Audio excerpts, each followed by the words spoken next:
இந்த மாதம் கர்த்தர் தந்த வார்த்தை மார்க்கு சுவிசேஷம் 9வது அதிகாரம். மார்க்கு சுவிசேஷம் 9வது அதிகாரம் அதனுடைய 27வது வசனத்தை வாசிக்கிறேன், கவனியுங்கள். இயேசு அவன் கையை பிடித்து அவனை தூக்கினார். உடனே அவன் எழுந்திருந்தான். கரங்களை உயர்த்தி ஹல்லேலூயா. இந்த மாதம் ஆண்டவரே ஒரு வார்த்தை தர வேண்டும் என்று ஜெபித்த போது கர்த்தர் காண்பித்து தந்த வார்த்தை, இயேசு அவன் கையை பிடித்து அவனை தூக்கினார்.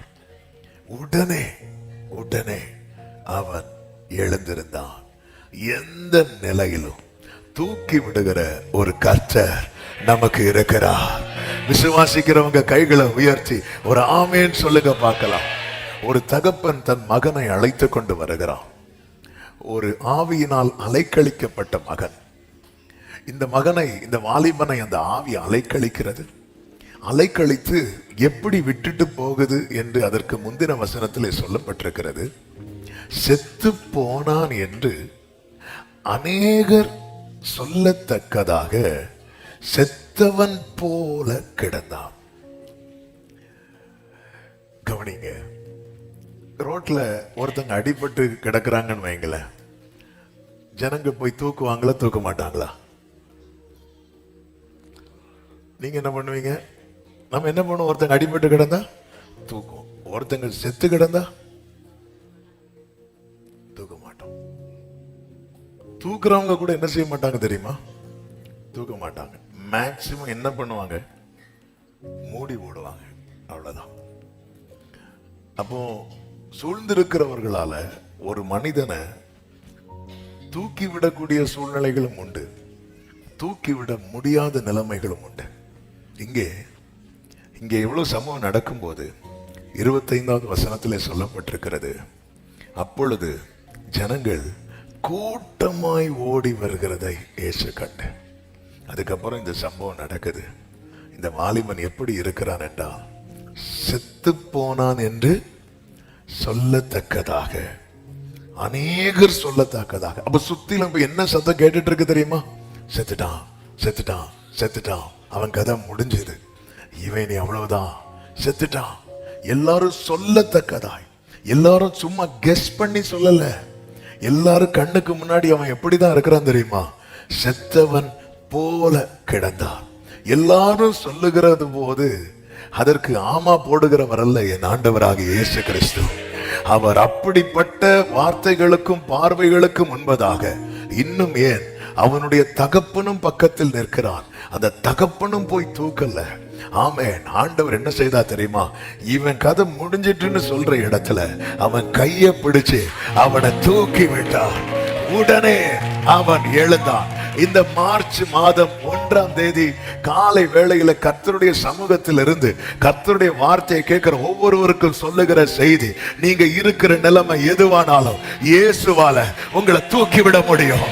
எஸ் ஆமென் சொல்றவங்க நல்ல கரங்களை தட்டி, நான் இருக்கும் நிலைமை எதுவானாலும், எந்த நிலையானாலும், இந்த சிச்சுவேஷன்ல இருந்து என் இயேசுவால தூக்கிவிட முடியும். நம்புறவங்க சத்தமா ஆமென் சொல்லுங்க பார்க்கலாம். கர்த்தர் விழுகிற யாவரையும் தாங்கி, விழுகிற யாவரையும் தாங்கி, மடங்கடிக்கப்பட்ட யாவரையும் தூக்கி விடுகிறார். என் ஆண்டவர் கரம் நீட்டினது தாங்கிறதுக்கு மட்டும் இல்ல, அந்த சூழ்நிலையிலிருந்து, அந்த ஆழியிலிருந்து, அந்த பிரச்சனையிலிருந்து, அந்த போராட்டத்திலிருந்து, அந்த நெருக்கத்திலிருந்து, அந்த வியாதி படுக்கையிலிருந்து தூக்கி விடுவதற்காக. எத்தனை பேர் நம்புறீங்க? இந்த மார்ச் மாதத்துல கர்த்தர் என்னை சில எழும்ப முடியாத சூழ்நிலையிலிருந்து தூக்கிவிட போகிறார் நம்புறவங்க தேவனுக்கு மகிமை. ஆமென். தேவன் தூக்கி விடுகிறவர். ஆண்டவர் தம்முடைய பிரமாணங்களை மோசேக்கு கொடுக்கிறார். தேவனுடைய பிரமாணம் என்பது என்ன தெரியுமா? தேவனுடைய ராஜ்யத்துல என்னென்ன செயல்படுத்தப்படுகிறதோ அதுதான் பிரமாணம். கிங்டம் ஆஃப் காடுடைய லா புக் இருக்குல்ல, அதுதான் பைபிள். அப்படி நிறைய கொடுக்கிறார். அப்படி கொடுக்கும்போது மோசேக்கு கர்த்தர் ஒன்றை சொல்லுகிறார், என்னவென்றால் உபாகமம் 22வது அதிகாரத்தின் 4வது வசனத்தை வாசிக்க கேட்கலாம். உன் சகோதரனுடைய கழுதையாவது அவனுடைய மாடாவது வழியிலே விழுந்து கிடக்கிறதை கண்டாயானால், அதை காணாதவன் போல நீ பார்த்துட்டேன்னு வச்சுக்கோயேன், உன் சகோதரனுடைய கழுதையாவது மாடாவது விழுந்து கிடக்கிறத நீ பார்த்துட்டேனா, அதை காணாதவன் போல விட்டு போகாமல் அவனோட கூட அதை தூக்கி எடுத்து விடுவாயாக. நீ பார்க்கலன்னா பிரச்சனை இல்லை, இப்ப நீ பார்த்துட்ட.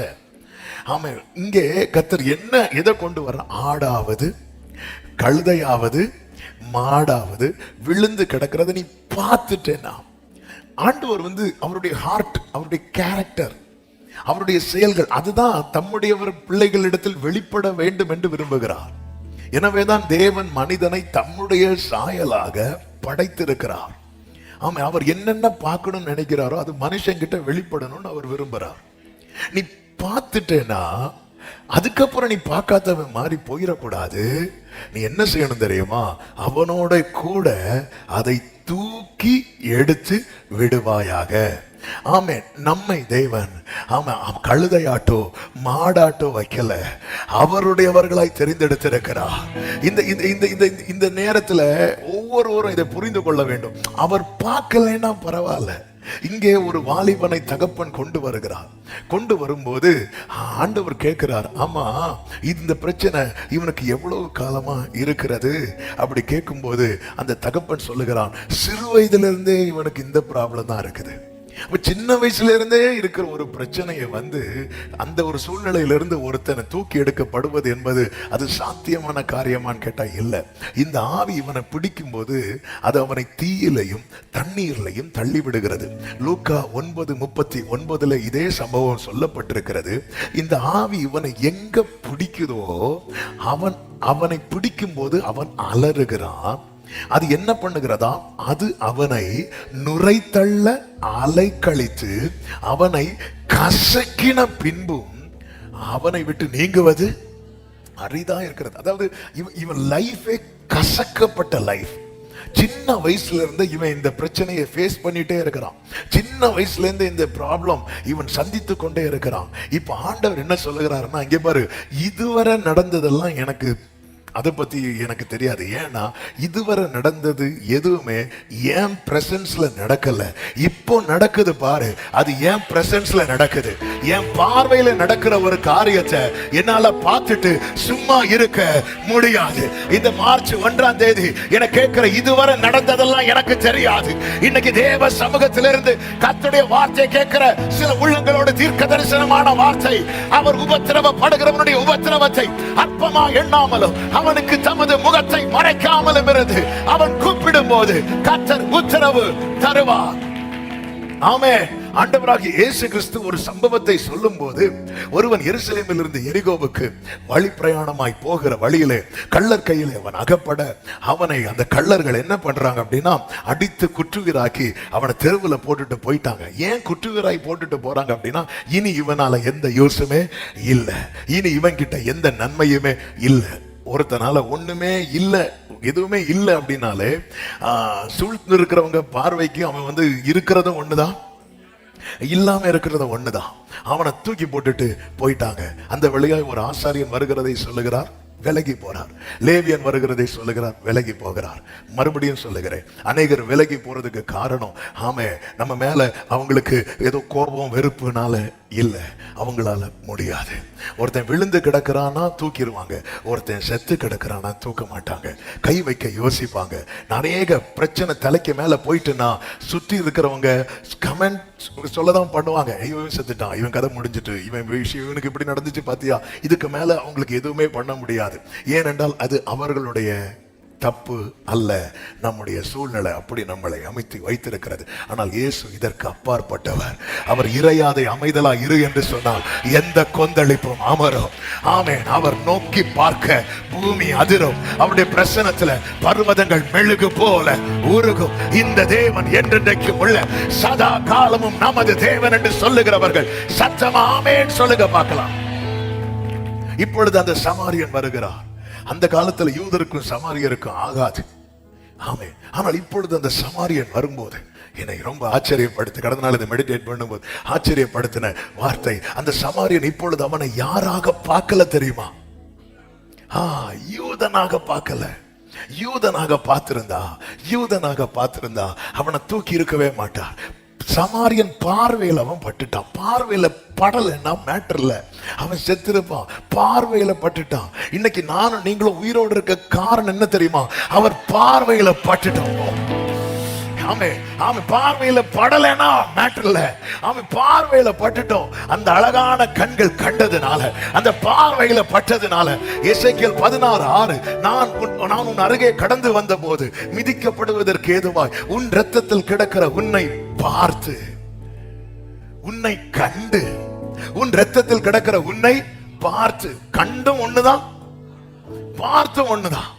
ஏன் இது 2 தடவை சொல்லி இருக்கு? ஆண்டவர் திரும்ப சொல்றார், நீ என் பார்வையில பட்டுட்ட.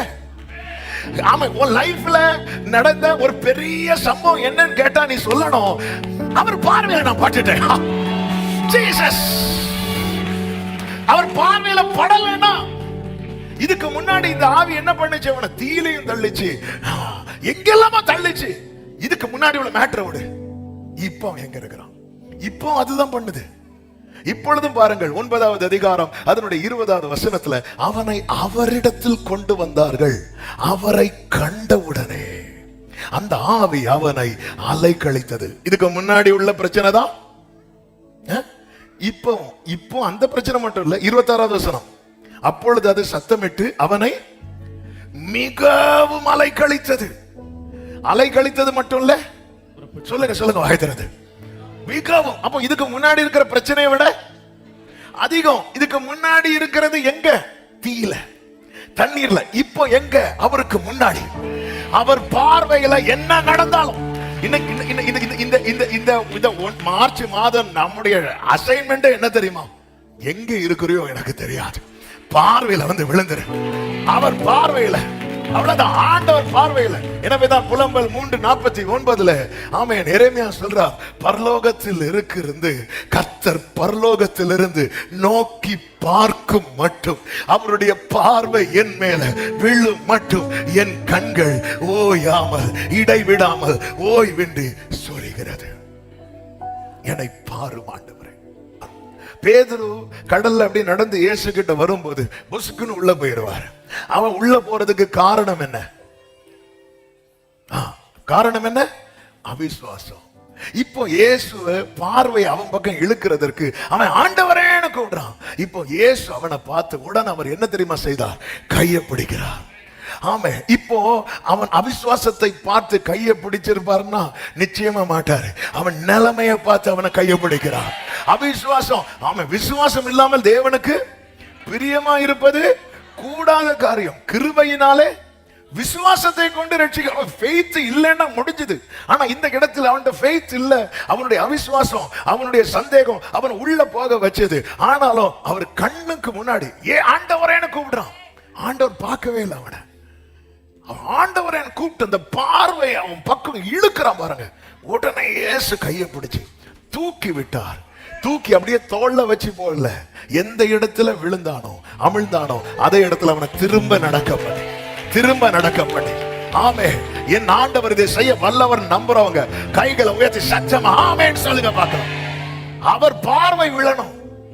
4 வாலிபர்கள் ஒரு திமிர்வாத காரண கட்டில் கிடையாய் அவனை தூக்கிட்டு போறாங்க. டோர் திறந்து உள்ள போகலாம் பார்த்தா வாசல் ஃபுல்லா ஆட்கள். ஆமே, இவர்களுக்கு நூற்றுக்கு அதிபதியுடைய ஃபெய்த் எல்லாம் கிடையாது. அப்படி இருந்த ஒரு குறிப்பு எழுதி கொடுத்திருப்பாங்க, ஒரு வார்த்தை சொல்லலாம். இல்ல, இவங்களுடைய ஃபெய்த் என்ன தெரியுமா? அவர் பார்த்தா போதும். இவன் இப்படி கிடக்கிறது எங்க கிடக்கணும் தெரியுமா? அவருக்கு முன்னாடி. அதாவது நம்முடைய அவர் பார்வையில இவனை வச்சா போதும். சுத்தி சுத்தி நிக்கிறாங்க, திரும்பி போகல. ஆமென். ஆண்டவரிடத்துல நெருங்க முடியாத சூழ்நிலைகளும் ஒருத்தன் நெருங்கணும்னு ட்ரை பண்றானா அவனுக்கு ஏதாவது ஒரு டோர் ஓபனா. இதுதான் இதுதான் இதுதான் தேவ பிரசனம். சுத்தி சுத்தி பாக்குறாங்க, இல்ல. இப்ப வீட்டு கூரையை பிடிக்கிறாங்க. பலமுறை இது சொன்னாலும் வீட்டு கூரையை பிரிக்கும் போது வீட்டு ஓனர் யாரை பார்த்திருப்பார் தெரியுமா? இயேசுவை பார்த்திருப்பார். ஹல்லேலூயா. அந்த இடத்துல இயேசு கூரை இயேசு மட்டும் அங்க இல்லைன்னு வைங்கள. வரும்போது கட்டில ஒருத்தர் இருந்தா 4 பேர் தூக்கிட்டு வந்தாங்க. போகும்போது எல்லாம் கட்டில் ஹாஸ்பிட்டல் பெட்டே இல்ல, இயேசு மட்டும் அங்க இல்லைன்னா. ஆமே. அவங்க இறக்கி இயேசுக்கு முன்னாடி வச்சாங்க பாருங்க. அவ்வளவுதான், எழும்பிட்டார். ஆண்டவர்கிட்ட சொல்லாம, ஆண்டவரே நான் செத்தவனை போல கிடக்கிறேன். ஆண்டவர் என்ன தெரியுமா சொல்வாரு? 12 வயசு ஒரு மக செத்து கிடந்தான், அவளையே நான் கையை பிடிச்சு தூக்கி விட்டுட்டு வரேன். என்னால் செய்யக்கூடாத அதிசயமான காரியம் ஒன்று உண்டோ? ஆமென் சொல்லுங்க பார்க்கலாம். என் ஆண்டவர் எங்கே இருந்து வருகிறவர் அல்ல. இந்த செயலை செய்வதற்கு முன்னே அவர் எங்கே இருந்து என்ன பண்ணிட்டு இருந்தார் தெரியுமா? அவர் மகிமையிலே, மறுரூபத்திலே அவர் மோசே எலியாவோடு பேசி கொண்டிருக்கிறார். அது எப்படி வருது பாருங்க. மோசே எலியாவோடு மகிமையில பேசுறார், மேகத்துல பேசுறார். அதுக்கு மேல இருந்து பிதா பேசுறார். அதுக்கப்புறம் மோசே எலியா பேசுறாங்க. அதுக்கப்புறம் இயேசு, பேதுரு, யோவான், யாக்கோபு பேசுறாங்க. அப்படியே இறங்கி இறங்கி இறங்கி இறங்கி இறங்கி கீழே வந்து அவன் கீழே வரும்போது என்ன பிரச்சனை அப்படின்னு கேட்கிறார். கண்ணுக்கு முன்னாடி இப்ப எல்லா சமூகம் நடக்குது. என்ன பிரச்சனை? ஆண்டவர் சமூகத்துல.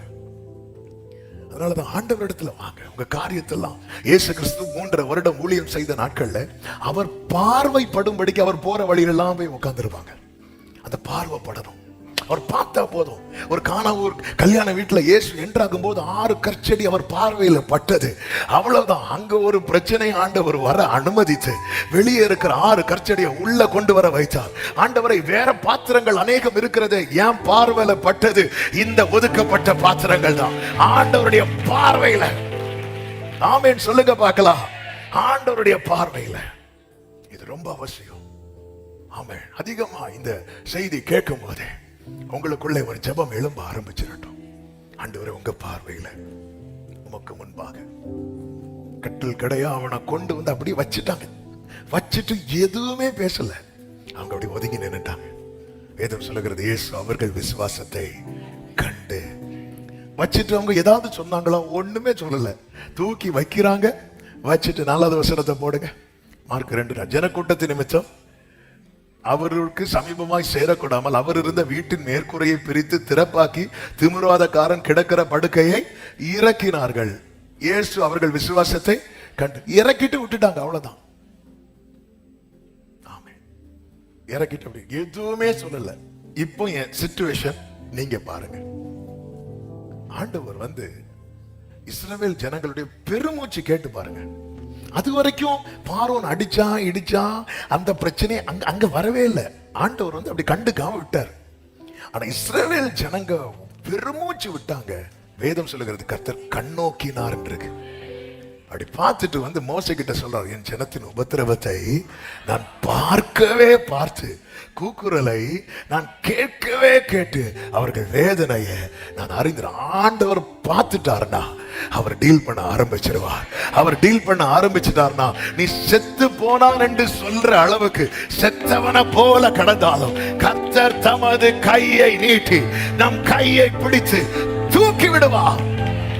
ஆமென். வலது கரத்தை உயர்த்தி சொல்லுங்க, என்னை தூக்கி விட ஒருவர் உண்டு, என்னை தூக்கி விட ஒருவர் உண்டு. சத்தமா சொல்லுங்க, என்னை தூக்கி விட ஒருவர் உண்டு. விசுவாசிக்கிறவங்க சொல்லுங்க, என்ன இந்த நிலையிலிருந்து தூக்கி விட ஒருவர் உண்டு. இந்த நெருக்கத்திலிருந்து தூக்கி விட ஒருவர் உண்டு. இந்த அடைக்கப்பட்ட சூழ்நிலையிலிருந்து தூக்கி விட ஒருவர் உண்டு. என்னை தூக்கி விட ஒருவர் உண்டு. ஆமென். எனக்கு யாரும் கிடையாது, எனக்கு யாரும் கிடையாது சொல்லக்கூடாது. என்னை தூக்கி விட ஒருவர் உண்டு. என்னை தூக்கி விட. எத்தனை பேர் நம்புறீங்க? ஆமே. நாம் ஒரு விஷயம் அப்படியே ஜெபம் பண்ணலாம். அவங்க வலது கரத்தை உயர்த்தி முடிந்தால் இந்த வசனத்தை நெஞ்சோட சேர்த்து வச்சு, எந்தெந்த காரியத்துல சின்ன வயசுல இருந்தே இந்த பிரச்சனை இருக்குப்பா, பல வருடமா இந்த பிரச்சனை இருக்குப்பா, இதுல இருந்து என்னை எப்படியா வெளியே கொண்டு வரணும், என்னை எப்படியா தூக்கி விடணும், ஆண்டவரே உங்க சமூகத்துல என்னை வைக்கிறேன். அது என்ன காரியத்துல இருந்து தூக்கி விடப்படணும்னு விரும்புறீங்க? அது ஒருவேளை ஒரு கொடிய வியாதியா இருக்கலாம், அல்லது ஒரு பெரிய நெருக்கமா இருக்கலாம், அல்லது ஒரு ஆவிக்குரிய மந்த நிலையா இருக்கலாம். எதுவோ ஆமே. பல விதமான பிரச்சனை, அடைக்கப்பட்ட சூழ்நிலை, ஒரு சூறை செடியின் அனுபவம், ஒரு வனாந்தர அனுபவம், ஒரு 7 மடங்கு அக்கினியின் அனுபவம். ஆமென், ஆமென். இப்படிப்பட்ட நிலையில ஆண்டவரே, ஆண்டவரே நாங்க உங்களை நம்புறோம். இந்த 1ஆம் தேதி இந்த சத்தத்தை என் காதுகளில் கேட்க பண்ணி இருக்கிறேன். ஆண்டவரே உங்க கரம் என்னை தூக்கி விடும். ஆண்டவரே நான் எழும்புவேன். ஆண்டவரே நான் எழும்புவேன். ஆண்டவரே நீங்க கையை பிடிச்சு தூக்கி விட்டீங்கன்னா உடனே நடக்கும். உடனே நான் எழும்புவேன். ஆண்டவரே தூக்கி விடுவீராக, தூக்கி விடுவீராக. இந்த வசனத்தை வச்சு ஜெபம் பண்ணுங்க. வீட்டுல போய் என்னென்ன காரியத்துல இருந்தெல்லாம் நீங்க தூக்கி விட, சில சொல்லுவாங்க தெரியுமா, சில ரெக்கமெண்டேஷன் போகும்போது கொஞ்சம் அவங்கள தூக்கி விட்டுருங்க அப்படிமா, கொஞ்சம் தூக்கி விட்டுருங்க. தூக்கி விட்டுருங்கன்னா சப்போர்ட் பண்ணுங்க. அவங்க எழும்புறது வர, அவங்க அவங்க அவங்க அவங்க ஸ்டடி ஆகிறது வர. ஆமே. வேதம் சொல்லுகிறது, திக்கற்ற பிள்ளைகளுக்கு ஹெல்ப்பர் அவர், சகாயர். ஹல்லேலூயா. தாவீது சொல்லுகிறார், 30வது சங்கீதம் அதனுடைய 1வது வசனத்தை வாசிக்க கேட்கலாம். கர்த்தாவே, என் சத்துருக்களை நீ மேற்கொண்டு மகிழ விட்டாமல் நீர் என்னை கை தூக்கி, என் சத்துருக்கள் என்னை மேற்கொண்டு மகிழ விட்டாமல் நீர் என்னை கை தூக்கி எடுத்தபடியினால் நான் உம்மை போற்றுவேன். தாவீதுனுடைய சாட்சி இது. அப்போ சத்துருவினுடைய மகிழ்ச்சி என்ன தெரியுமா? சத்துருவினுடைய மகிழ்ச்சி என்ன தெரியுமா? அவருடையவர்களுடைய வீழ்ச்சி. தேவ பிள்ளையே, நம்முடைய வீழ்ச்சி தான் சத்துருவின் மகிழ்ச்சி. என் ஆண்டவருக்கு எது பிடிக்காது தெரியுமா? நம்முடைய வீழ்ச்சியில சத்துரு மகிழ்வது கர்த்தருக்கு பிடிக்காது. சத்தமா ஒரு ஆமென் சொல்லுங்க பார்க்கலாம். ஆமென். அதனால சத்துருவை இப்போ நான் எழும்பலைன்னு வைங்களேன், யார் மகிழ்வா? சத்துரு மகிழ்வா. சத்துரு மகிழ கூடாதுன்னா நான் என்ன ஆகணும்? நான் ட்ரை பண்ணி பார்க்கிறேன், என்னால முடியல. அப்ப என்ன ஒருத்தர் என்ன செய்யணும்? தூக்கணும். பாருங்க, இஸ்ரவேல் ஜனங்கள் போன வாரம் கேட்டோம், கன்றுக்குட்டி உண்டு பண்ணி வைத்து ஆராதித்தான். ஆண்டவருக்கு பயங்கரமான கோபம் வந்துச்சு. கோபம் வந்ததும் ஆண்டவர் மோசே கிட்ட சொல்லுவார், மோசே என்ன விடு மோசே, இந்த ஜனத்தை நான் அழிக்க போறேன் மோசே. அப்படி சொல்லும் போது மோசே ஆண்டவரை எப்படி பிடிச்சு வைப்பார் தெரியுமா? 32வது அதிகாரம் அதனுடைய 11 முதல் பாத்தீங்கன்னா மோசே ஒவ்வொன்னா பேசிட்டு என்ன சொல்லுவார் தெரியுமா? ஆமென். அதனுடைய 12வது வசனத்தை பாருங்கள். மலைகளில் அவர்களை கொன்று போடுவோம், பூமியின் மேல் இராதபடிக்கு அவர்களை நிர்மூலமாக்கவும், அவர்களுக்கு தீங்கு செய்யும் பொருட்டே அவர்களை புறப்பட பண்ணினார் என்று எகிப்தியர் சொல்வானே. ஆண்டவரே நீங்க அப்படி ஏதாவது பண்ணீங்கன்னா, ஆண்டவர் இவன் கதையை முடிச்சிட்டாருடான்னு சொல்லி யார் சொல்லுவா? எகிப்தியர் சொல்வானேன்னு சொல்லும் போது 14வது வசனம், 14வது வசனம். அப்பொழுது கர்த்தர் தமது ஜனங்களுக்கு செய்ய நினைத்த தீங்கை செய்யாதபடிக்கு பரிதாபம் கொண்டார். அப்படி அவன் சொல்லட்டான். உண்மையிலே இவங்க பண்ணதுக்கு அவர் இறங்கி என்ன பண்ணிருக்கணும் தெரியுமா? அடிச்சிருக்கணும். ஆனா ஆண்டவரே மோசே எப்படி, அதாவது மோசைக்கு தெளிவா இன்னும் பேசவே வரல. சிலர் திக்கி தான் பேசுவார், ஆனாலும் காரியமா பேசுவார். சிலருக்கு வாயை திறந்து பேசுறதுக்கு ஸ்ட்ரென்த்தே இருக்காது, ஆனாலும் பேசுறத காரியமா பேசிடுவாங்க. அப்படி கிருபை பெற்ற நிறைய பேர் உண்டு. ஆமே. பாரு, ஆண்டவரே நீங்க அடிக்கலாம் ஆண்டவரே, ஆனா அடிச்சீங்கன்னா எகிப்தியன் ஹாப்பி ஆயிரும் ஆண்டவரே. அவன் ஹாப்பி ஆயிடுவானா? அப்ப நான் அடிக்க மாட்டேன். என்ன அர்த்தம்? என்னுடைய வீழ்ச்சியில சத்துரு மகிழ்வதை கொஞ்சமும் கர்த்தர் விரும்ப மாட்டார். எனவேதான் மீகா 7 சொல்லப்பட்டிருக்கிறது, என் சத்துருவே எனக்கு விரோதமாய் சந்தோஷப்படாதே, நான் விழுந்தாலும் நான் எழும்புவேன். எப்படி எழும்புவேன்? அவர் என்னை தூக்கி விடுவார். நம்புறவங்க சத்தம் ஆமென் சொல்லுங்க பார்க்கலாம். ஹல்லேலூயா. ஆமென், ஆமென். அதான் தாவீது சொல்லுகிறார், சத்துரு என்னை மேற்கொண்டு மகிழ ஒட்டாமல் நீர் என்னை கை தூக்கி எடுத்தபடியினால் நான் உம்மை போற்றுவேன். தாவீது தன் வாழ்க்கையின் அனுபவத்தில் கர்த்தர் தூக்கி எடுத்த 5 அனுபவங்களை சொல்லுகிறதை வேதத்தில் பார்க்க முடியும். அந்த 5ஐயும் வேகமாய் சொல்லி நாம் ஜெபித்து கர்த்தருடைய பந்திக்கு ஆயத்தமாகலாம். கர்த்தர் நம்மோடு கூட பேசுவாராக.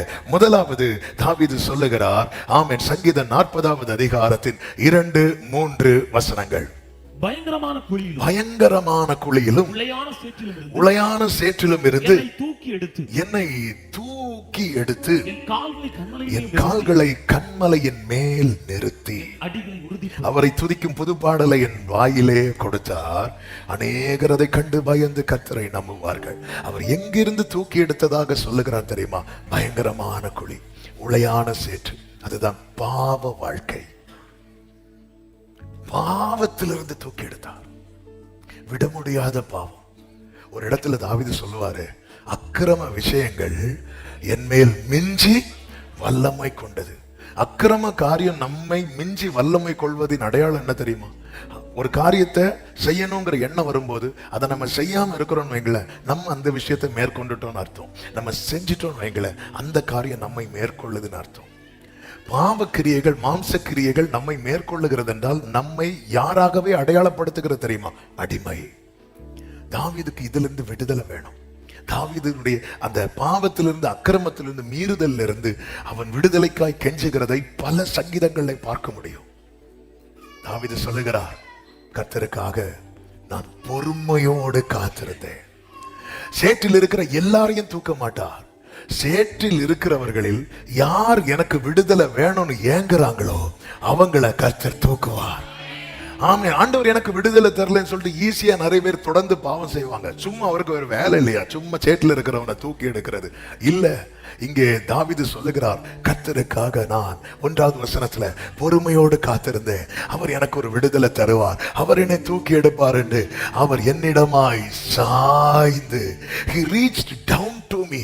அவர் இருக்கிற இடத்துல இறங்கி வந்து, அதுதான் இயேசு கிறிஸ்துவை குறித்து சொல்லப்பட்டிருக்கிறது. அவர் பிதாவுக்கு சமமாய் இருப்பதை கொள்ளையாடின பொருளா எண்ணாமல் அடிமையின் ரூபம் எடுத்து என்ன போல மாறி, ஹalleluya. எதுக்கு தெரியுமா? என்னை தூக்கி எடுக்கணும், என்னை தூக்கி எடுக்கணும். ஹalleluya. வேதம் அழகாய் சொல்லுகிறது. எபிரேயருக்கு எழுதின நிருபம் 2வது அதிகாரம் அதனுடைய 14, 15, 16 வசனங்களை பார்க்கும்போது, ஆதலால் பிள்ளைகள் மாம்சத்தையும் இரத்தத்தையும் உடையவர்களாய் இருக்க அவரும் அவர்களை போல.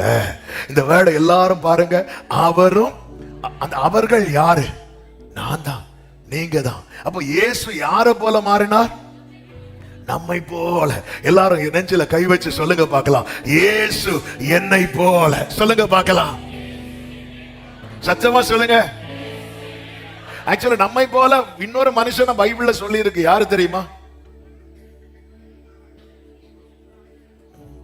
அதான் யார்? அந்த எலியாவும் நம்மை போல. ஆனா அந்த கிரேஸ் உடைய அந்த ஆழத்தை நீங்க பாருங்க. இங்க வேற அவரும் அவர்களை போல. எதுக்கு? எதற்காக? மரணத்துக்கு அதிகாரியாகிய பிசாசானவனை தமது மரணத்தினாலே அழிக்கும்படிக்கும் ஜீவ காலமெல்லாம் மரண பயத்தினாலே அடிமைத்தனத்துக்கு உள்ளானவர்கள் யாவரையும் விடுதலை பண்ணும்படிக்கும் அப்படியானார். 16, ஆதலால் அவர் தேவ தூதருக்கு உதவியாக கை கொடாமல் ஆபிரகாமின் சந்ததிக்கு உதவியாக கை கொடுத்தார். 2 கூட்டத்தார் பாவத்து நிமித்தம் தள்ளப்பட்டார்கள்.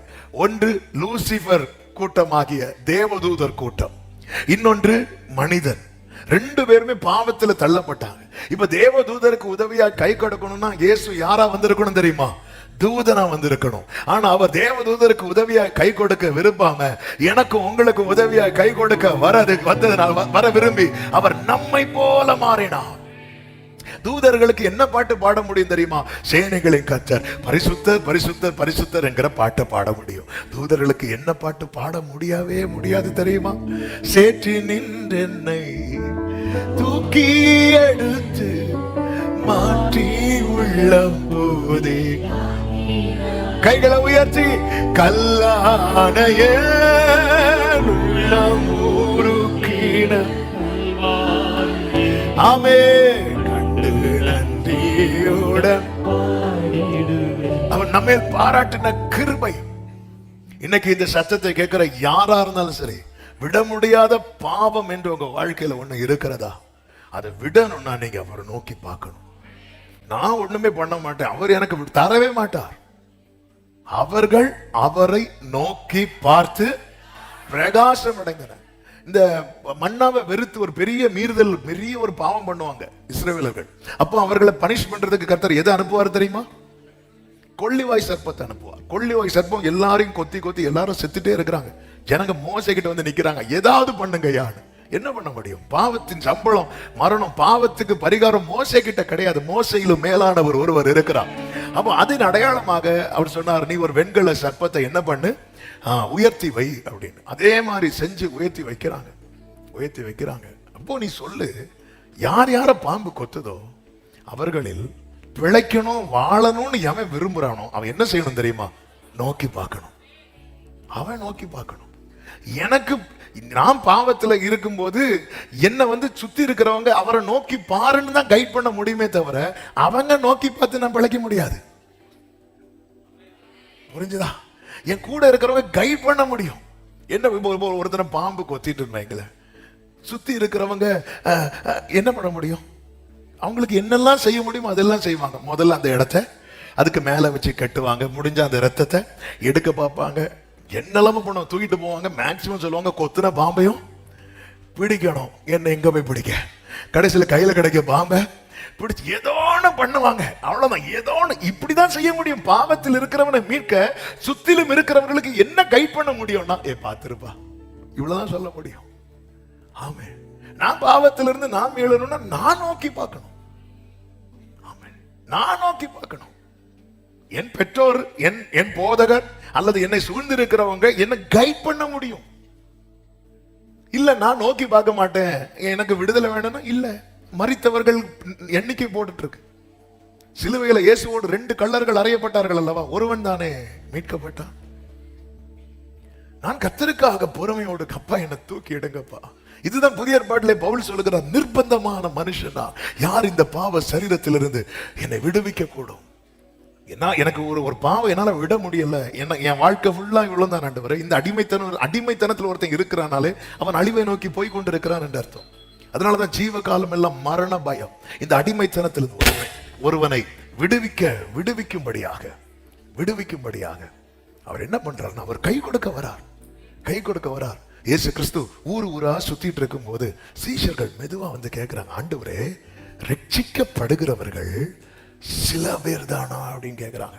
என்ன வேடுங்க? ஜீசஸ் உடைய மினிஸ்ட்ரியில அவர் போன எல்லாருக்கும் ரட்சிப்பு நாதாம்பான்னு சொல்ல வேண்டியதானே? இல்ல, எல்லாருக்கும் சுகத்தை கொடுத்தார், எல்லாருக்கும் அற்புதத்தை கொடுத்தார். ரட்சிப்பு விரும்பினவனுக்கு மட்டும் கொடுத்தார்.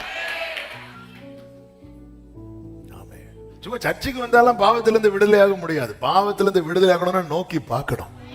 தாவீது கத்துறான், நான் இனி இராமல் போகும் முன்னே தேர்தல் அடையும்படி என்னிடத்தில் பொறுமையாயிரும் கத்துறான்.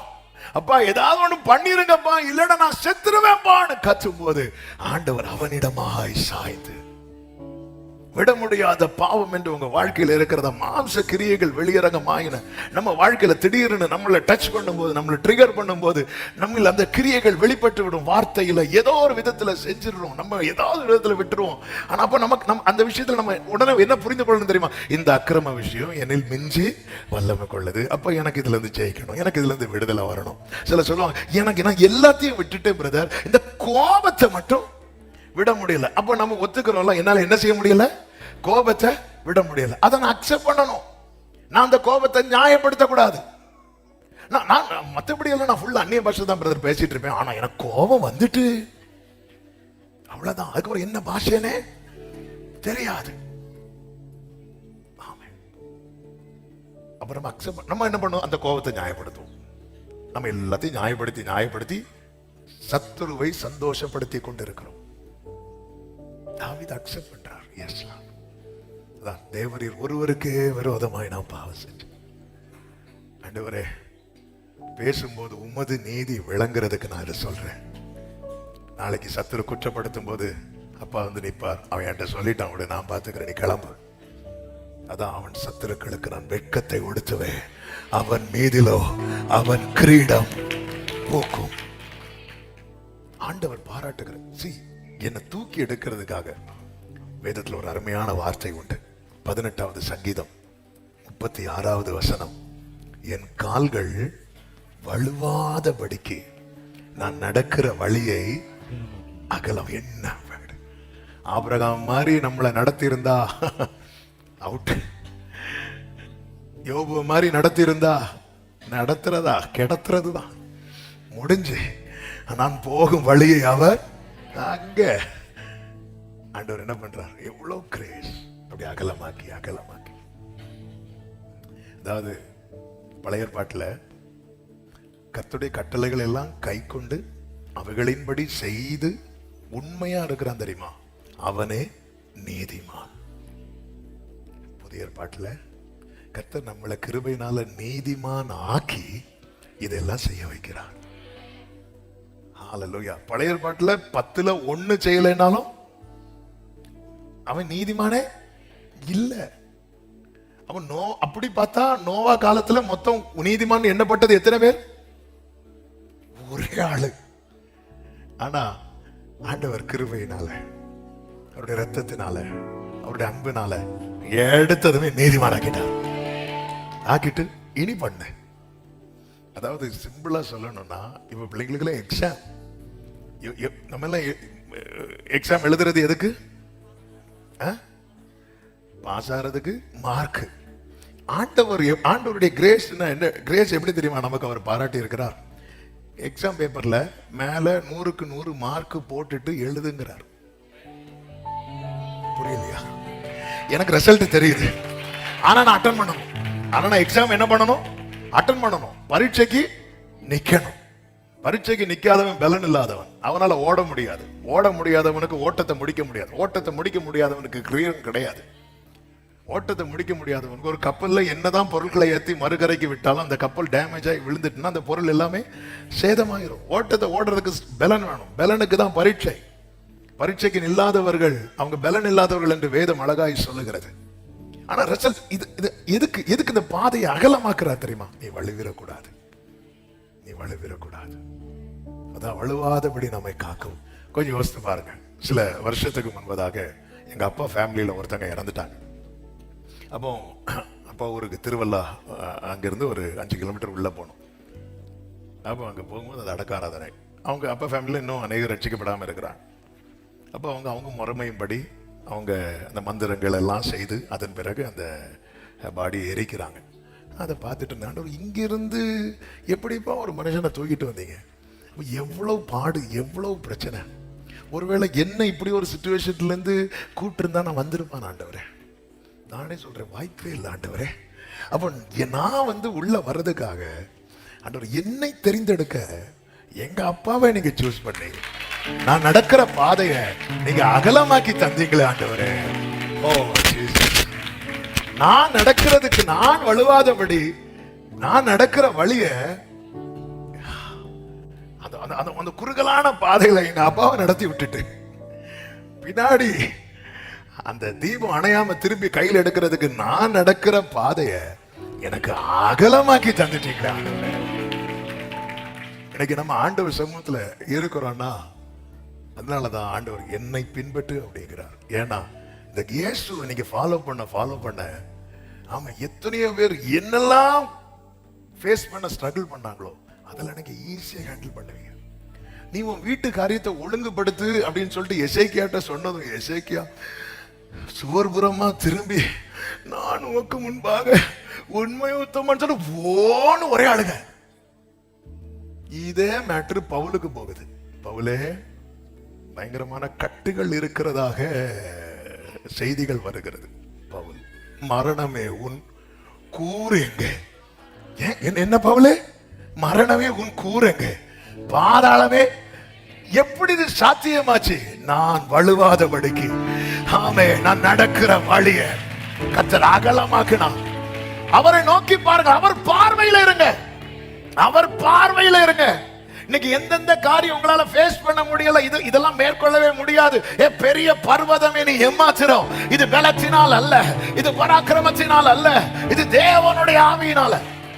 இந்த மார்ச் மாதம் 1ஆம் தேதி இந்த சத்தத்தை கேட்கிற அன்பு சகோதரா சகோதரி, உன் மேல ஒரே ஒரு கட்டு தான் இருக்க வேண்டும். அந்த கட்டு அவருடைய அன்பின் கயிற்றின் கட்டாக தான் இருக்க வேண்டும். வேற எல்லா கட்டுகளும் நெருப்பு பட்டு அருந்து போவது போல அருந்து போவதாக. நல்ல கைகளை சட்டி ஆமென். ஜீசஸ் எவ்வளவு கிரேஸ் பாராட்டுறார். நடக்க வலுவாத படிக்கு நடக்க வேண்டிய வழியெல்லாம் அகலமாக்கி பவுல்கிட்ட கேட்ட சொல்வார். எவ்வளவு பொறுமையா இருந்தார் தெரியுமா? ஏன்னா முன்னமே அவர் தெரிந்து கொண்டார்.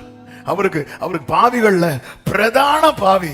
அவர் என்ன பண்ணார்? கொஞ்சம் பொறுமை. அவர் டைம் தந்து பிடிக்கிறார் தெரியுமா? அது நமக்கு வழி என்ன செய்யறார்? அகலமாக்குறார். எத்தனை பேருக்கு டைமே இல்லை தெரியுமா? அவன் எத்தனை பேருக்கு டைமே கொடுக்கல. நீங்க பழைய ஏற்பாடுல படிச்சு பாருங்க. பழைய ஏற்பாடு மட்டும் இல்ல, ஃபுல்லா நீங்க படிச்சு பாருங்க. எத்தனையோ பேருக்கு. ஆமே, யூதாஸ் ஒரே ஒரு முறை தானே காட்டி கொடுத்தான். ஆமே, அகலமாக்கி ஏன் ஆண்டவரேன்னு கேட்டா சொல்வார், இப்ராஹிம் நான் உன்னை எப்படி கைவிடுவேன்? நான் உன்னை எப்படி ஒப்பு கொடுப்பேன்? இப்ராஹிம் எனக்கு அருமையான குமார். பாவத்திலிருந்து தூக்குறார். இரண்டாவது, ஆட்டு தொழுவத்திலிருந்து தூக்கி எடுத்தார். சங்கீதம் 78:70. நம்முடைய தாசனாகிய தாவீதை தெரிந்து கொண்டு ஆட்டு தொழுவங்களிலிருந்து அவனை எடுத்தார். சிறுமையிலிருந்து தூக்குகிறார். இதைதான் வேதம் சொல்லுகிறது. 113:7-8 வசனங்களிலே அவர் சிறியவனை புழுதியிலிருந்து தூக்கி விடுகிறார், எளியவனை குப்பையிலிருந்து. அவனை பிரபுக்களோடும் தமது ஜனத்தின் அதிபதிகளோடும் உட்கார பண்ணுகிறார். எவரையும் மேன்மைப்படுத்தவும் பலப்படுத்தவும் தேவனுடைய கரத்தினாலே. கைகளை உயர்த்தி ஆமேன் சொல்லுங்க. ஆமேன். தாவீது ஒருவேளை நினைச்சிருக்கலாம், என் வாழ்க்கை இதுதான். ஆனால் கர்த்தர் தாவீதை ஏற்கனவே தெரிந்தெடுத்திருக்கிறார். ஏற்கனவே தெரிந்தெடுக்கப்பட்டேன் என்று நிச்சயம் உள்ளவங்க மட்டும் கைகளை உயர்த்தி சத்தமா ஆமென் சொல்லுங்க பார்க்கலாம். தேவனால் தெரிந்தெடுக்கப்பட்ட தேவ பிள்ளைகளே, இந்த 1ஆம் தேதி காலையில உங்களுக்கான நற்செய்தி. உங்களுக்கான வேலை வரும்போது நீங்க இருக்கிற சூழ்நிலை எவ்வளவு தாழ்வான சூழ்நிலையா இருந்தாலும் சரி, எவ்வளவு பள்ளத்தாக்கான நிலையானாலும் சரி, கர்த்தர் அதிலிருந்து தூக்கி எடுப்பா. 1 நாளாகமம் 17:7 முதல் கர்த்தர் நாத்தான் தீர்க்கதரிசிட்ட தாவீது கிட்ட சொன்ன வார்த்தை, நீ போய் தாவீதை நோக்கி சொல்ல வேண்டியது என்னவென்றால், நீ என் ஜனமாகிய இஸ்ரவேலின் மேல் அதிபதியா இருக்கும்படிக்கு ஆடுகளின் பின்னே நடந்த உன்னை ஆட்டு மந்தையை விட்டு எடுத்து நீ போன இடமெல்லாம் உன்னோட இருந்து உன் சத்துருக்களை எல்லாம் உனக்கு முன்பாக நிர்மூலமாக்கி பூமியில் இருக்கிற பெரியோர்கள் நாமத்திற்கு ஒத்த நாமத்தை உனக்கு உண்டாக்கினேன். ஒரு ஆமேன் சொல்லுவீங்களா? ஏன் இப்படி அந்த தாவீதுக்கு பேரு எல்லாருக்கும் தெரியணுங்கிறதுல ஆண்டவர் வைராக்கியமா இருக்கிறது காரணம் என்ன தெரியுமா? ஒன்று, அவன் தேவனால் தெரிந்தெடுக்கப்பட்டவன். 2, தேவனுடைய இருதயத்தை கேட்டவன். எப்படி லிஸ்ட் போடலாம். அதுல முக்கியமான ஒரு காரியம், இந்த பேரை சொல்றதுக்கு தாவீதுக்கு அப்பாக்கு வெட்கம், தாவீதின் சகோதரர்களுக்கு வெட்கம். சாமுவேல் பெத்லெகேமுக்கு வராரு. ஈசாய் வீட்டுக்கு வரும்போது உன் பிள்ளைங்களை எல்லாம் கூப்பிடு அப்படிங்கிறார். 7 பிள்ளைங்க வராங்க. மூத்தவன் பேர் இருக்கு, அடுத்த பேர் இருக்கு, அடுத்த பேர் இருக்கு. இப்படி வரிசையா இருக்கும்போது ஆண்டவர் சொல்ற இவர்கள் அல்லங்கிறார். அப்போ சாமுவேல் கேட்கிறார், இவ்வளவுதான் பிள்ளைகளா? வேற பிள்ளைங்களே இல்லையான்னு கேட்கும்போது தாவீது இருக்கிறான்னு சொல்லல. அந்த பேரே வாயில வரல. ஈசாய் அந்த பேரே சொல்லல. எந்த வீட்டுல எந்த பேர் நிக்க கூடாதுன்னு நினைச்சாங்களோ அவன் சொன்னது என்ன தெரியுமா? எல்லாருக்கும் இளையவன் ஒருவன் இருக்கிறான், அவன் ஆடு மேய்த்து கொண்டிருக்கான். இவ்வளவு அவன் அடையாளம். பேரே சொல்லல. அவன் பேரு சொல்றதுக்கு அவங்களுக்கு அவ்வளவு குறைச்சல். ஆண்டவர் பார்த்தார், இவன் பேரை வச்சுதான் இனி இந்த தேசமே அறியப்படும். ஹல்லேலூயா. எந்த அளவுக்கு ஒதுக்கப்படுகிறீர்களோ அந்த அளவுக்கு உயர்த்துகிறது கர்த்தருடைய கரம். எந்த அளவுக்கு தாழ்த்தப்படுகிறீர்களோ நல்ல கரங்களை தட்டி என் ஆண்டவர் இதை செய்வார். ஆமென். இவன் பேரே இருக்க கூடாது. அவன் எப்பொழுது சாவான், அவன் பேரு எப்பொழுது அழியும். இதான் தாவீதின் சங்கீதம். அவர் சொல்றாரு, என்ன இப்படிதான் பார்த்துட்டு இருந்தாங்க. இவன் எப்பொழுது சாவான், இவன் பேரு எப்பொழுது அழியும். பேர் அழிகிறதா? ஆமே ஆமே. அதான் வேடிக்கையா சொல்லுவேன். ஆமே, நம்ம எல்லாம் கீ செயின்ல ஜீசஸ்னு வச்சிருப்போம். அவர் கீ செயின்ல டேவிட்னு வச்சிருப்பார், தாவீதுன்னு வச்சிருப்பார். தாவீதின் திறவுகோலை உடையவர், தாவீதின் நகரம், தாவீதின் சிங்காசனம், தாவீதின் சங்கீதம், தாவீதின் குமாரன். ஃபுல்லா சுத்தி அவரை நிக்க வைக்கணும்னா தாவீதுன்னு சொன்னா நின்றுவார். நசரேயனாக இயேசுவேன் ஒரு பர்திமேயு குருடன் கத்துறான். அவர் போயிட்டே இருக்கிறார். இவர் நிக்கவே மாட்டேங்கிறாரு. நிக்க வைக்க என்ன பண்ணலாம்? தாவீதின் குமாரன் நின்னுட்டார். யாருடா அது? அவனை கூட்டிட்டு வாங்க. ஆமென். கர்த்தர் ஒருத்தனை மேன்மைப்படுத்தினார். ஆமென், ஆமென், ஆமென், ஆமென், ஆமென், ஆமென், ஆமென். ஹalleluya, ஹalleluya, ஹalleluya. சிறுமையிலிருந்து குனிந்து தூக்கினீரே.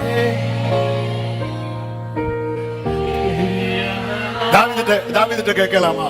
தாவீதே, ஆமா, அப்படி எப்படி எப்படி இது நடந்துச்சு? தாவீது என்ன சொல்லுவார் தெரியுமா? நம்முடைய தாழ்வில் நம்மை நினைத்து அவர் நினைச்சார்ப்பா. அவர் நினைத்தார் அவருடைய இருதயத்தின்படி. அப்படிதான் இருக்கு பைபிள்ல. 1 நாளாகமம் 17 அதனுடைய 19. கர்த்தாவே, உமது அடியானை நிமித்தமும் உமது இருதயத்தின்படி. அப்ப ஏற்கனவே மனசுல அவருடைய பிளான் என்ன தெரியுமா? இவன் ஆடு மேய்க்கிறவன் அல்ல, இவன் அதிபதி. தாவீதின் தகப்பனுடைய பிளான் என்ன தெரியுமா? இவனை என்ன மேய்க்க விடணும்? ஆடு மேய்க்க விடணும். அபிஷேகம் வைக்கப்பட்ட பிறகு ஆடு மேய்க்க விட்டான். ஆமென். நீங்க எந்த நிலையில் எந்த நிலை இருந்தாலும் அப்பா சித்தம் தான் நிறைவேறும். கர்த்தர் என்னை கை தூக்கிடப்பா. ஒரு விஷயம், வலது கரத்தை உயர்த்தி என் சிறுமையை கண்ணோக்கி பார்க்கிறவரே உமக்கு ஸ்தோத்திரம் என்று சொல்லுவீங்களா? மனதார தேங்க் பண்ணுங்க. என் சிறுமையை கண்ணோக்கி பார்க்கிறவரே உமக்கு ஸ்தோத்திரம். ஆமென் சொல்லுங்க பார்க்கலாம். 3வது, ஜல பிரவாகத்திலிருந்து தூக்குகிறார். சங்கீதம் 18:16. இந்த ஜல பிரவாகம் என்பது என்ன தெரியுமா? பயங்கரமான பிரச்சனைகள், போராட்டங்கள், நெருக்கங்கள். இந்த சங்கீதம் எழுதப்பட்டதே வேதம் சொல்லுகிற டைட்டில் பாருங்க. கர்த்தர் அவனை அவனுடைய எல்லா சத்துருக்களின் கைக்கும் சவுலின் கைக்கும் நீங்களாக்கி விடுவித்து நாளிலே விடுவித்த போது பாடின பாட்டு. எல்லா பிரச்சனை, பெரிய போராட்டங்கள், நெருக்கங்கள். இந்த பூமியிலே நமக்கு எதிராளி வருவன் உண்டு. அவன் யாரு தெரியுமா? பிசாசு. இயேசு கிறிஸ்து நன்மை செய்கிறவராய் சுற்றி தெரிந்த போது 6000 பிசாசுகள் பிடித்த லேகியோனை கர்த்தர் தூக்கி விட்டார். 18 வருஷம் நிமிர விடாதபடி கட்டி வைத்த அந்த கூனியாகிய ஸ்திரீயை கர்த்தர் தூக்கி விட்டார்.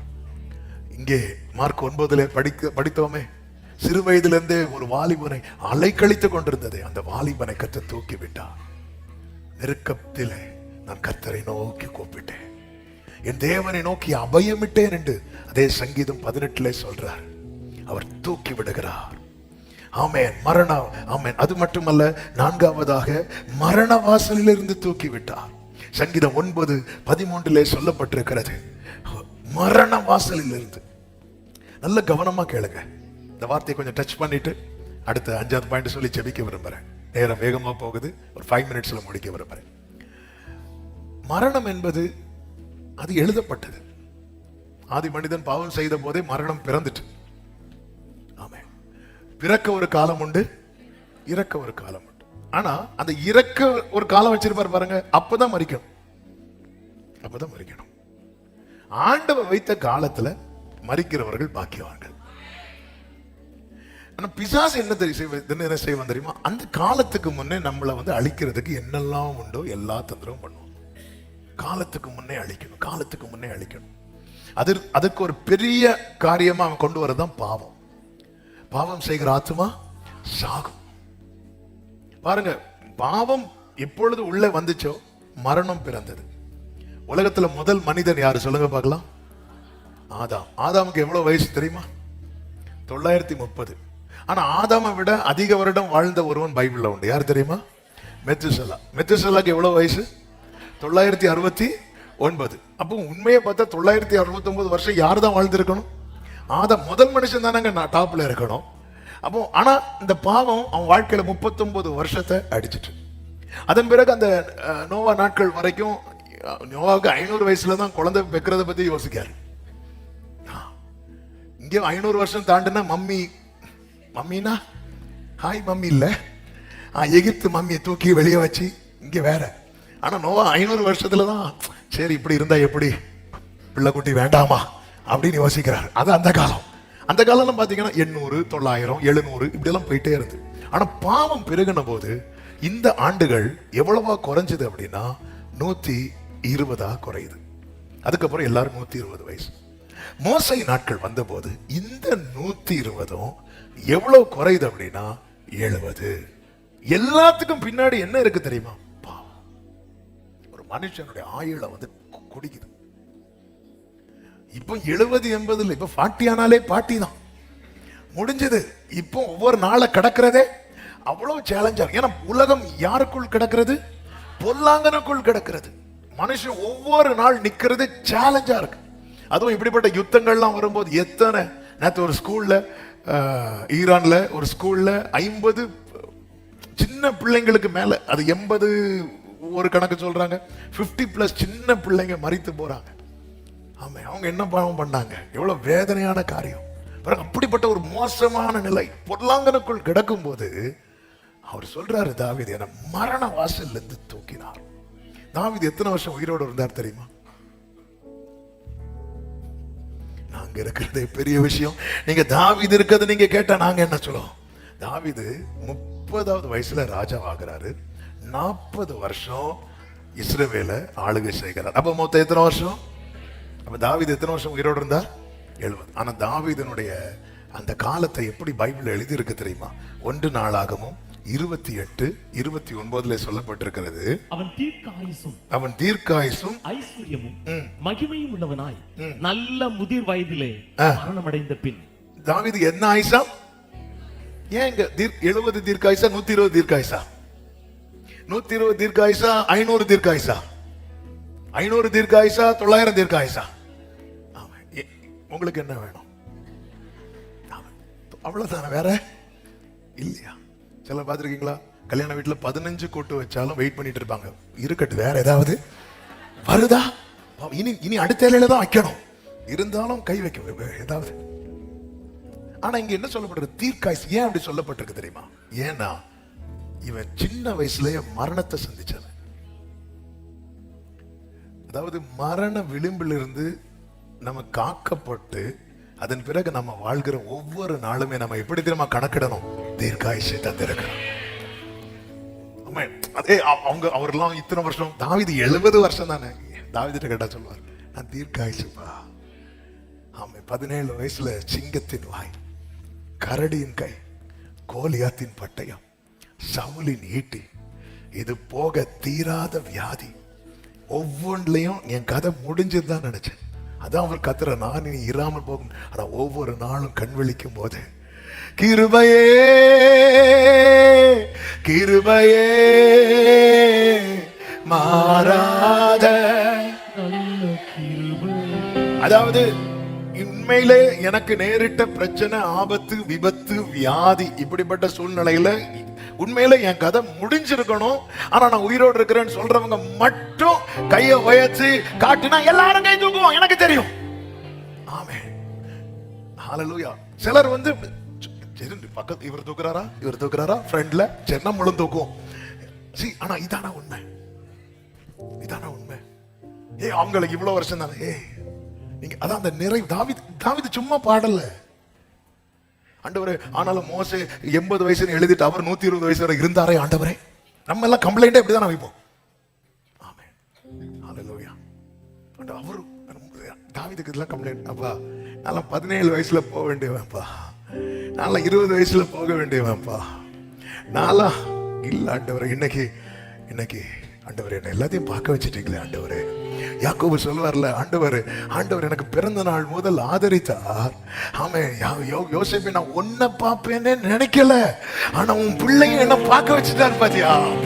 அப்படி சொல்லிட்டு பைபிள் சொல்லுகிறது, யோசேப்பு தன் கோலின் மேல் சாய்ந்து என்ன பண்ணான் தெரியுமா? தொழுது கொண்ட வர்ஷிப் பண்றான்.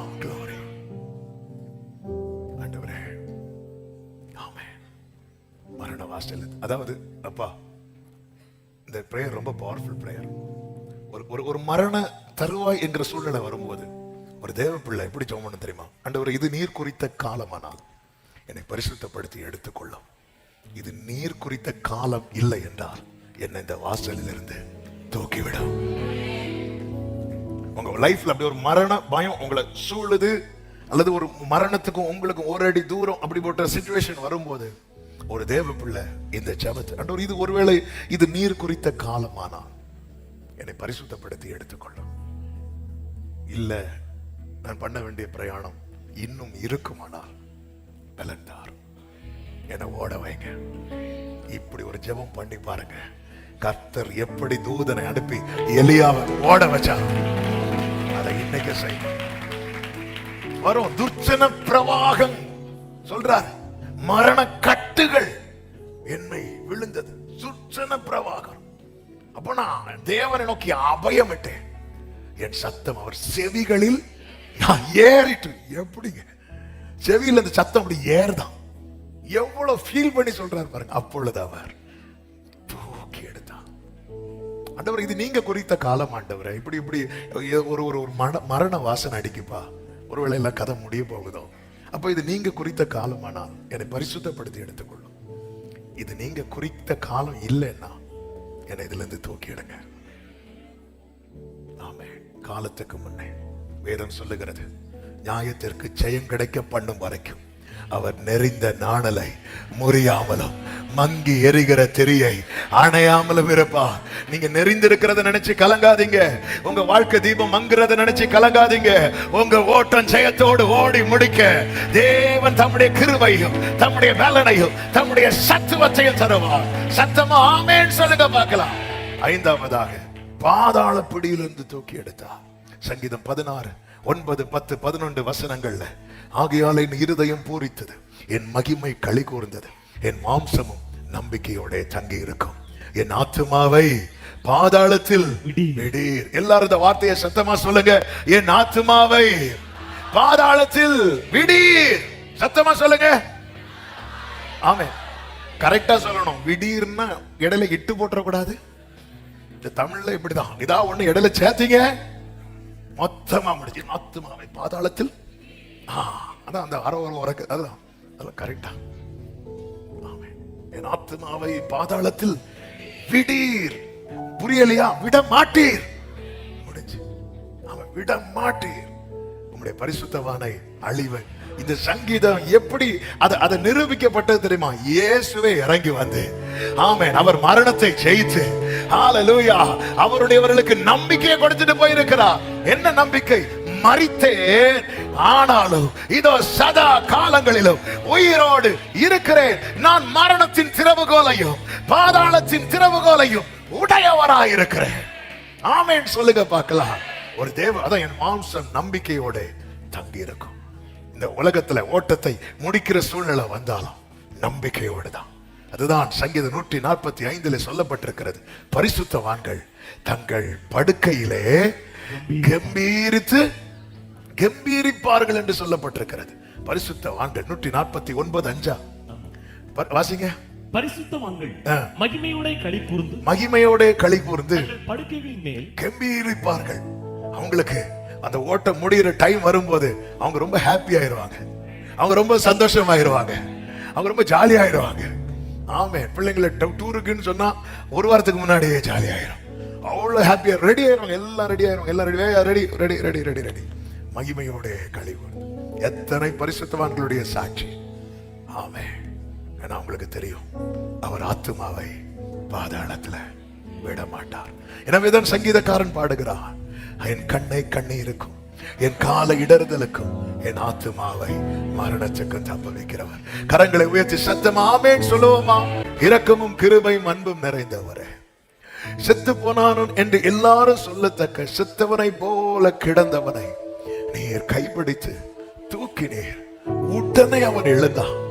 எங்க எந்த நிலைமையில் இருந்தோம் எங்களை தூக்கி விட உங்க கரம் போதும்பா, உங்க கரம் போதும்பா. நீங்க நினைச்சீங்கன்னா இந்த சூழ்நிலை எதுவானாலும் உங்களால தூக்கி விட முடியும். எனக்கு எதிர்பார்ப்போடு இந்த வார்த்தை கர்த்தர் எனக்கு தான் தந்திருக்கிறாங்கிற நிச்சயத்தோடு நம்பிக்கையோடு ஜெபித்து கொண்டிருக்கிற ஒவ்வொரு உள்ளங்களுக்காக ஜெபிக்கிறேன். கர்த்தர் தூக்கி விடுவீராக, சாட்சியாய் நிறுத்துவீராக. ஒவ்வொருவரையும் ஆட்கொள்ளும் இந்த புதிய மாதம் ஒவ்வொருவருக்கும் நன்மையாய் ஆசீர்வாதமாய் இருக்கட்டும். ஆண்டவரே, எக்ஸாம் எழுதுற பிள்ளைகளுக்காய் ஸ்தோத்திரம். நல்ல ஞானம், கிருபை, பாதுகாப்பை கொடுத்து கர்த்தர் ஆசீர்வதிங்க. வேலை பார்க்கிறவங்களுக்காய் ஸ்தோத்திரம், காத்திருக்கிறவர்களுக்காய் ஸ்தோத்திரம். ஒவ்வொருவரையும் ஆசீர்வதிங்க. அப்பா, உங்களுடைய பிள்ளைகளை நீர் கைப்பிடித்து தூக்கி விடுங்கப்பா. எழும்பட்டும்பா. எழும்ப முடியாத சூழ்நிலையிலிருந்து எழும்பட்டும்.